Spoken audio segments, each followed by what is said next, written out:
Welcome to Lizzie's Wealth Wisdoms, Smart Ideas, Powerful Impact. The purpose of this series is to provide different ideas and strategies to minimize taxes, protect your net worth, and simplify your life. Today we have a very special guest, my father and long-term investor, Carl Evans. I had a client last week describe you as the Warren Buffett of Carmel, Indiana. So I think that's a compliment. I appreciate the compliment, but I'm a long way from $1 billion. So for those of you who don't know Carl, he dedicated 45 years of his life to serving high net worth families around the country. At his core is very much a portfolio manager and a student of the markets. Before we get into today's market, I'd love to hear your first exposure to market cycles. So tell me about a time, kind of the first boom and bust market cycle you experienced and really how that changed your views on investing. Well, my first experience was when I started at Merrill Lynch, and I was in the bust part of the cycle first. The Dow Jones Industrial Average had fallen from 1,040 to 570. I mean, that shows you how old I am. But I remember a lot of the advisors were getting out of the business. I had knocked on doors to get a job at 23, and most of the brokerage firms had actually eliminated their training programs, but Merrill did not.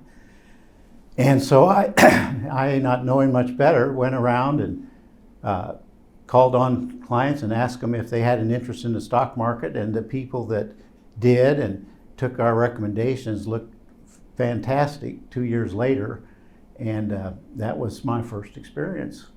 So as you know better than anyone, markets are driven by psychology as much as fundamentals, and it seems now we're in a period where there's kind of two different camps: extreme optimism and deep pessimism.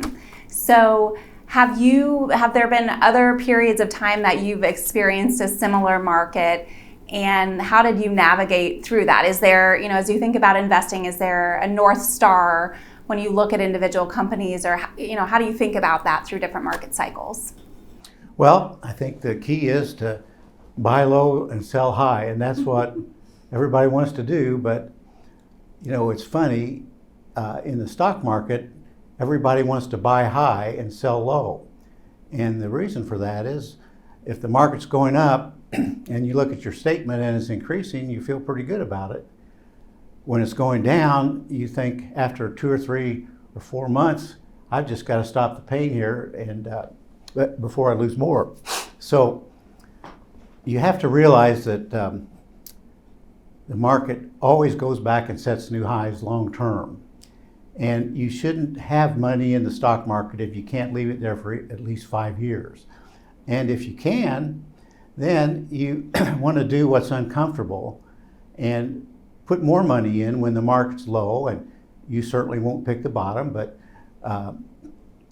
you'll get a good value. And when the market's high, if you have some aspiration to remodel your house or buy a boat or whatever, then take some money out that you think you might need in the next 1 to 3 years, but then leave the remainder in the market, because at the end of the day, no one can predict the market. But for the last 100 years, it's averaged about a 10% return, and it always goes back to the new high. So you just have to keep that in mind.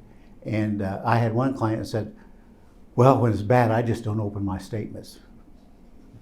And we often will tell clients, especially when we're in bad market periods, that if you know the companies you own, it's a lot easier to hang in there, and valuations matter. So looking at companies that generate free cash flow, have low leverage. I always think of you as a fundamental investor. So as you look at different companies, what are things that you look for as you screen for good long-term buys? Well, I think the same things you mentioned. I like to see positive cash flow. I like the earnings multiple to be close to the earnings growth rate. And I like companies that are established where you can find research reports on them and some way to actually keep up on what's going on, more rapidly than you might just find reading the newspaper, and you might miss something. So I think fundamentals give you the ability to say at the end of the day, I can hang in there as long as the company's earnings are growing and companies go out of favor and come back in favor, industries go in and out of favor, market investment styles go in and out of favor. Right now, for the last 2 years, the tech industry has been terrific, and there's an 80 or 90% increase on I think probably on average for the Magnificent Seven. The industrial companies and the dividend-paying companies have probably averaged 8 to 10% for the last 2 years. So there's still a fair amount of value there. Nobody really wants to talk about that now, but that's what you look for. Areas that are out of favor, and then just sort of wait till they come back in favor. And when you have the really fantastic returns like we've seen in the last 2 years, you don't want to get out of them, but you want to scale back. Mm-hmm. Okay, so switching, you've lived through many major market events, the Black Monday, the dot-com bubble, the 2008, 2009. So as you've had these various market crises, what have you advised clients during those periods of time? Or we'll have clients say, how can I prepare for a black swan event? I don't think you can really prepare for it. You never know when it's going to happen. And when it does happen, it happens so quick, you can't really get out.